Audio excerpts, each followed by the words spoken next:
Don José María Torrent, provicario general de Barcelona, escribió al cardenal Eugenio Pacelli, secretario de Estado, desde Barcelona, el 26 de noviembre de 1937, una carta en la que exponía el estado de la cuestión de las diócesis del arzobispado de Tarragona. En ella se lee: tercero, el clero de la diócesis de Lérida es el que cuenta con más víctimas de la revolución. Parece son mucho más de la mitad los que con su santo obispo al frente han dado su sangre con generosidad y edificación. Tenemos noticias de la detención del obispo Salvio Guix en julio de 1936, su ingreso en la cárcel de Lérida y su asesinato en la madrugada del 5 de agosto en el cementerio de la ciudad. Su vida en la cárcel es de recogimiento, oración, trabajo, de animar y ayudar a los demás presos. Nos sobrecoge su martirio. Dios da la gracia del martirio, pero hay personas que se van preparando poco a poco durante toda su vida. Este es el caso, me parece, de don Salvio Guix, del beato Salvio Guix. 1. De sacerdote del oratorio de San Felipe Neri a obispo.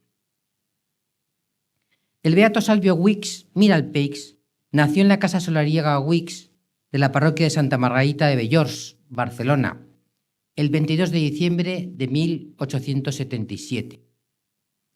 Estudió en el Colegio de los Padres de la Sagrada Familia de Santa Coloma de Farnés. Pasó luego al seminario de Vic, donde estudió humanidades, filosofía y teología.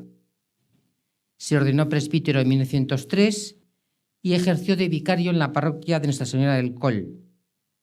En el año 1907 ingresó en el oratorio de San Felipe Neri, de Vic, del que fue elegido prepósito en 1922. En abril de 1928 fue consagrado obispo titular de Selimbria y administrador apostólico de Ibiza. Su lema episcopal fue: hagamos el bien siempre, en todas partes y por todos los medios. En enero de 1935 fue preconizado obispo de Lérida, haciendo su entrada el 6 de mayo de 1935. Fue una entrada apoteósica, incluso con las autoridades. Sin embargo, el Corpus Christi se siguió celebrando por el interior de la catedral. ¿Qué eran los oratorios del amor divino? Los oratorios del amor divino se fundaron en Roma para conseguir la santidad de sus miembros a través de la oración en común y la comunión frecuente. El primer oratorio que se establece en España es el de Valencia, en el año 1645, seguido del de Barcelona en 1673. En sus constituciones, el oratorio manifiesta un deseo de vida de oración y de frecuencia en los sacramentos. Sus prioridades como religiosos son la dirección espiritual, la confesión, la evangelización, la predicación y el apostolado. Posteriormente se les distinguirá por estos 4 elementos: la humildad, la caridad, la oración y la alegría.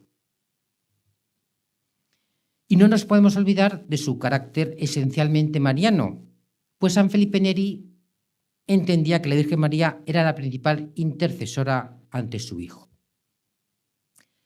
Siendo sacerdote del oratorio en Vic, don Salvio publicó un librito para sacerdotes y almas piadosas titulado Semana Eucarística. Es una joya.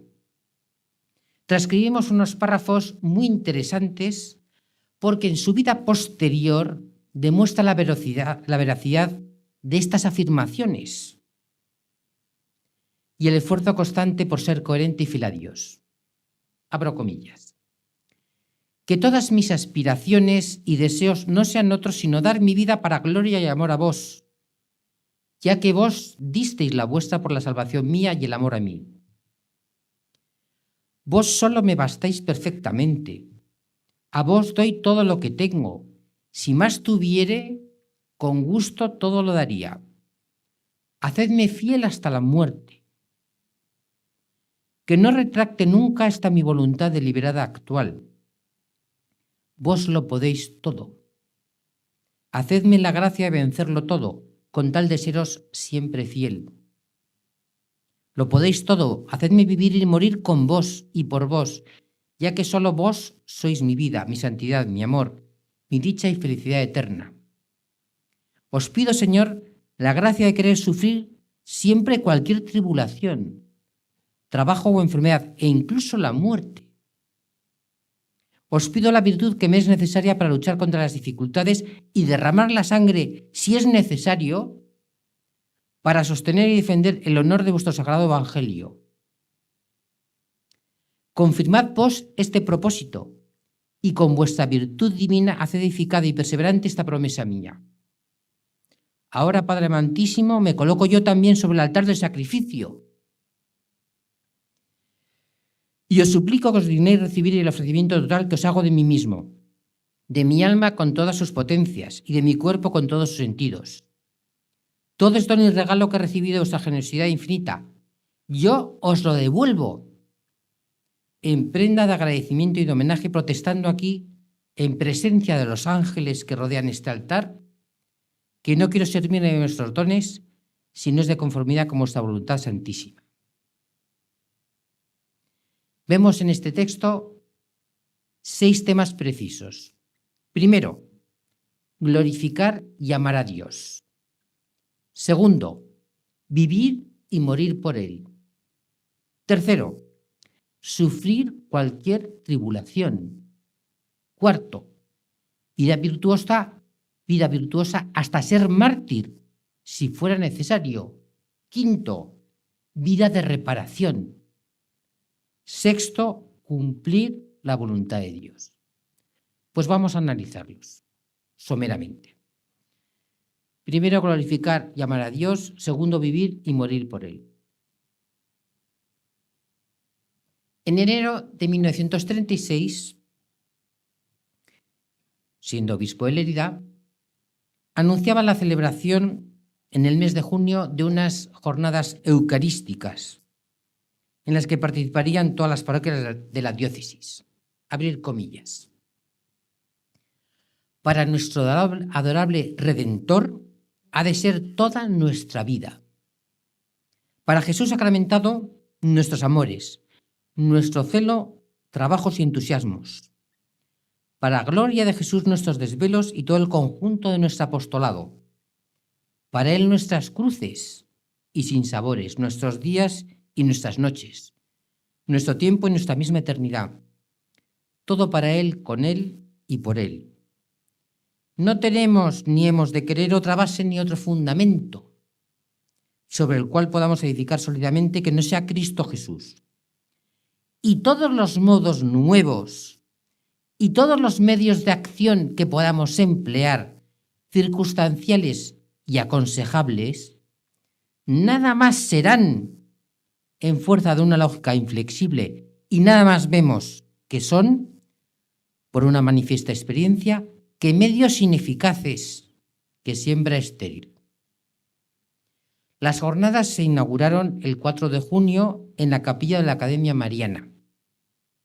El sábado 6, el obispo Wicks confirió sagradas órdenes. El domingo 7 tuvo lugar la gran fiesta infantil, reuniéndose todos los niños y catequistas en el seminario.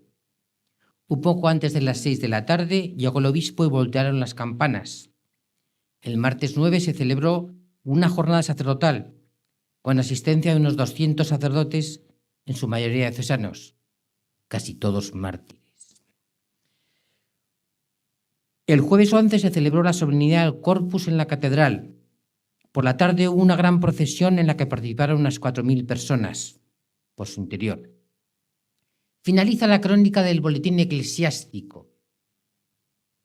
El pueblo de Lérida se ha asociado a las jornadas, las ha vivido, y el cronista ve en ello una prueba de un verdadero resurgimiento espiritual, sólido como fundado en la devoción a la Sagrada Eucaristía y altamente prometedor.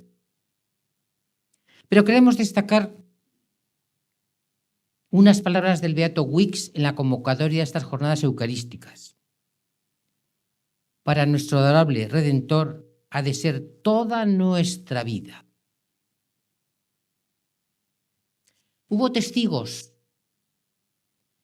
de la entrada de la Sagrada Eucaristía a la cárcel de Lérida y de cómo el párroco de Benavente Segriá, don Antonio Benet Guardia, se la entregó al señor obispo.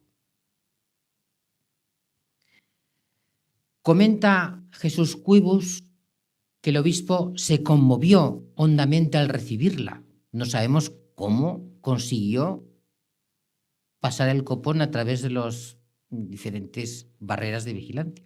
El caso es que llegó. Dice, se conmovió hondamente al recibirla y aquella tarde fue para todos los de su celda un verdadero festín espiritual. Con su palabra henchida de fervor, hizo vibrar el espíritu cristiano de aquellas almas, levantándolas en momentos tan solemnes que todos, y el obispo el primero, presentían ser los últimos de su vida, a la altura de los primitivos mártires de las catacumbas. Confesó a todos y poco después, en la madrugada del 5 de agosto, saldrían hacia la eternidad.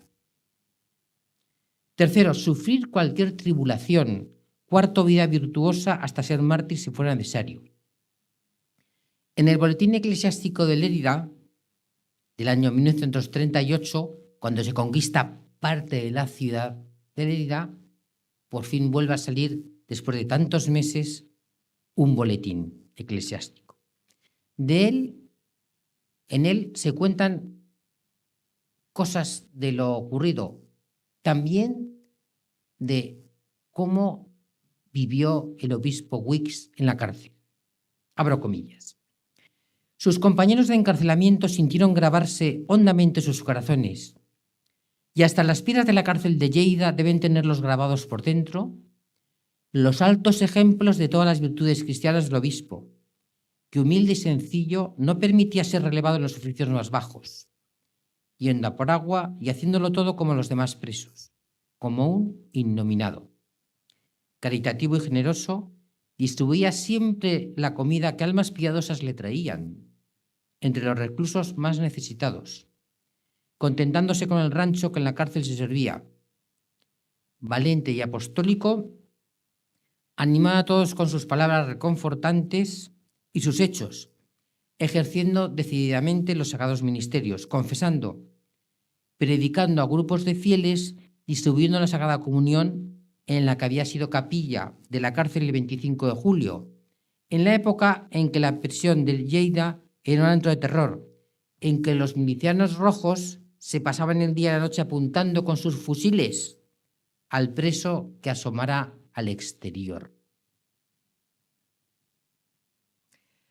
Al regresar de la visita ad limina a Roma que hizo siendo obispo de Ibiza, don Salvio Wicks escribió a sus diocesanos: y mientras nos íbamos alejando, sentíamos cómo el corazón nos palpitaba con fe renovada y confirmada, con adhesión más filial al Santo Padre, con vivo entusiasmo y firmes propósitos de mayor fidelidad, de fidelidad hasta la muerte y el martirio, si fuera menester, con la ayuda de la divina gracia.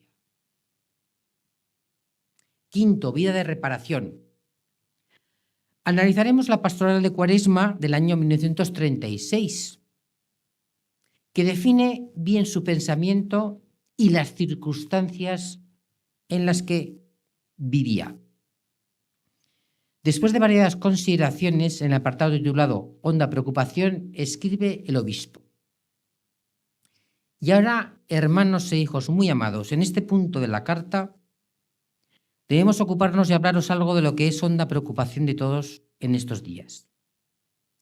Debemos, por obligación de caridad y de justicia, poner la verdad al cabo de nuestra pluma y consignar esta verdad delante de Dios, delante de la historia y delante de la conciencia de cada uno, para que, levantando en alto y con brío nuestra mirada y nuestra mente, acertemos a pronunciar un sursum corda, arriba los corazones, decidido y valiente, que baste a quitar de encima de tantos esa ola de enervante abatimiento que sobre las personas buenas pesa y que iría apoderando, si más que por impresión y sentimiento, no juzgásemos por reflexión, por realidad objetiva, por espíritu de fe y criterio sobrenatural de la divina providencia, que sigue de ordinario orientación y caminos muy distintos de los que se proponen los hombres.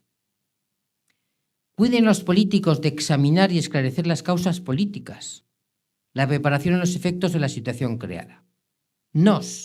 Para nuestro caso, nos contentaremos con examinar la condición religioso-moral que el hecho supone y nos limitaremos a señalar y recomendar tan vivamente como ello nos sea dado los medios que debemos emplear para levantar el espíritu de los decaídos, animando su confianza no precisamente en los hombres, sino en Dios, que es nuestra fortaleza y amparo.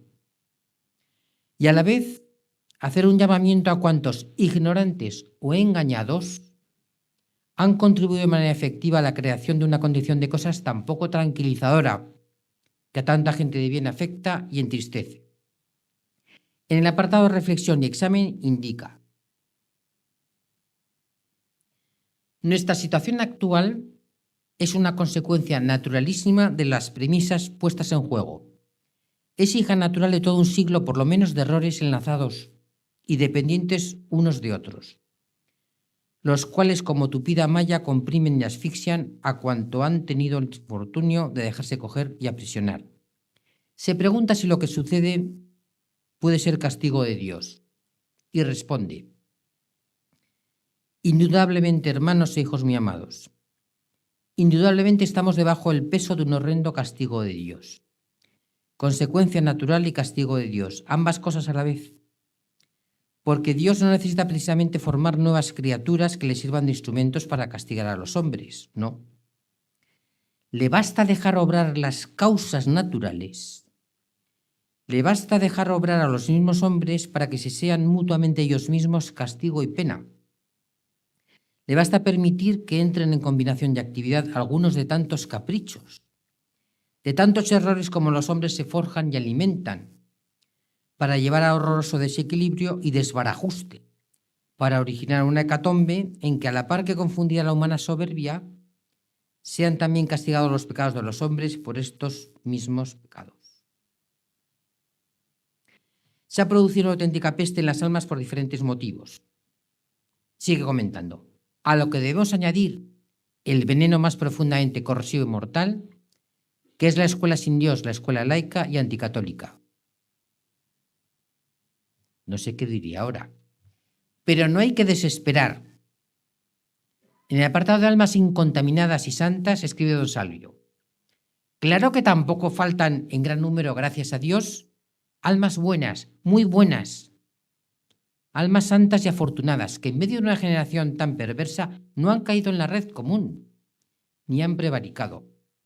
Se han librado de error por fidelísima adhesión y devoción fervorosa a la Santa Iglesia, Madre Inmaculada, maestra infalible de verdad, que a la cátedra de Pedro, que desde la cima del Vaticano la preside y dirige.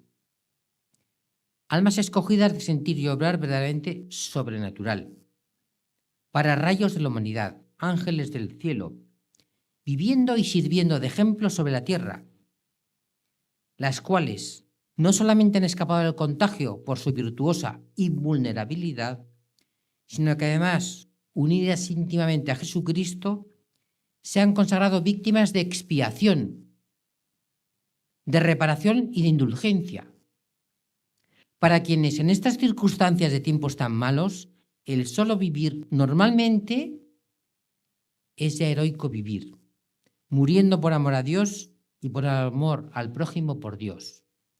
Loor y parabienes para esas almas. Para vosotras sean todas las bendiciones y gracias confortantes de lo alto. Nada queráis temer, porque Dios está con vosotras. Porque vuestra vida celestial vuela muy por encima de los fangos de la tierra, y a vosotras no pueden llegar las inmundicias y tempestades mundanas. me ha tocado estudiar esta diócesis y puedo decir que muchas de estas almas incontaminadas y santas, víctimas de expiación y de reparación e indulgencia, murieron en los próximos meses, en los siguientes meses, como mártires. Don Salvio Wicks escribe a sus diocesanos invitándoles a celebrar el mes de junio de 1936 como el mes del Sagrado Corazón.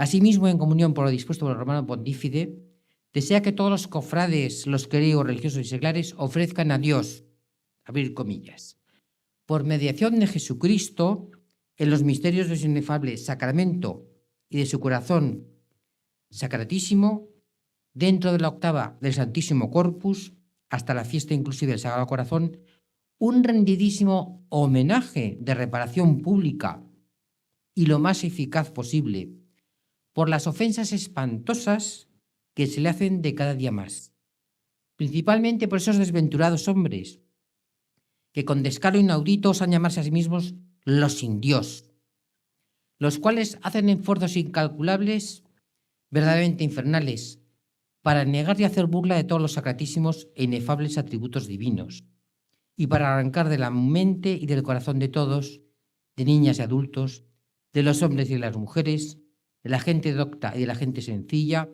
todo lo que tenga resabio hasta la idea más rudimentaria y elemental de Dios. Había que reparar ante esta diabólica y universal campaña. Podemos estar de acuerdo o no, pero hablaba con mucha claridad. Sexto, cumplir la voluntad de Dios. El obispo don Salvio Wicks solicita ser el último en morir en la madrugada del 5 de agosto en el cementerio de Lérida, para poder absolver y bendecir a todos los que van muriendo asesinados. Por este motivo, un miliciano le disparó a la mano derecha, pero don Salvio continuó bendiciendo con la izquierda. Este miliciano comentó más tarde en una tienda en Lérida este suceso y la serenidad de todos en el momento de la muerte. Llama mucho la atención, porque saben a dónde van y con quién. Resulta evidente que esta manera de comportarse ante la muerte no se improvisa. Es de una persona de intensa vida de piedad, que ha considerado muchas veces en la oración su ofrecimiento a Dios por completo, que le ha hablado una y mil veces de su afán de reparación por las almas, de su ofrecimiento como víctima expiatoria. Muere como buen obispo, absolviendo y bendiciendo. Es consecuente y fiel hasta el final, con aquel optimismo que le caracterizaba.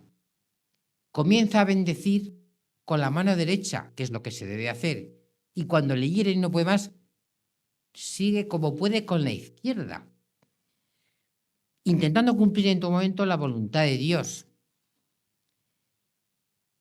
3.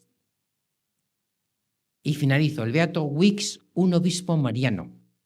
La devoción a Santa María le acompañó toda su vida, desde su infancia hasta sus años como obispo. Quedó muy claro cuando fue director de las congregaciones marianas en Vic, con su revista Tota Pulcra, de la que fue director, o cuando consiga la coronación canónica de Nuestra Señora de la Gleba, donde he tenido la suerte de asistir tantas veces a la Santa Misa. Durante un año viví muy cerca. A comienzos del verano de 1936, el obispo de Barcelona, don Manuel Irurita Almandoz, le visitó en Lérida, hospedándose en la residencia episcopal. Les unía una profunda amistad y una identidad de criterios. Ambos eran conscientes de la situación de persecución religiosa que se vivía y de que se podía agravar. Ambos intuían su posible martirio, quizás inminente, que sería semilla de salvación para muchos. Y decía el beato Wicks, pero estas gracias solo las conseguirá el que sea elegido por la Virgen María, la gracia del martirio. Hay que recordar que el miércoles 5 de agosto, fecha de su martirio, era la festividad de Nuestra Señora de las Nieves, patrona de Ibiza. Y él, siendo obispo de Ibiza, iba 3 veces a la semana a celebrar la Santa Misa allí.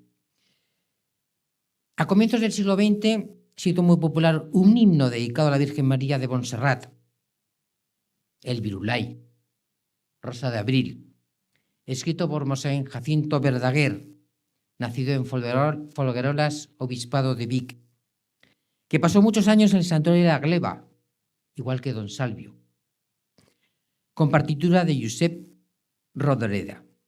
Se compuso para conmemorar las fiestas del milenio del monasterio de Montserrat en el año 1880.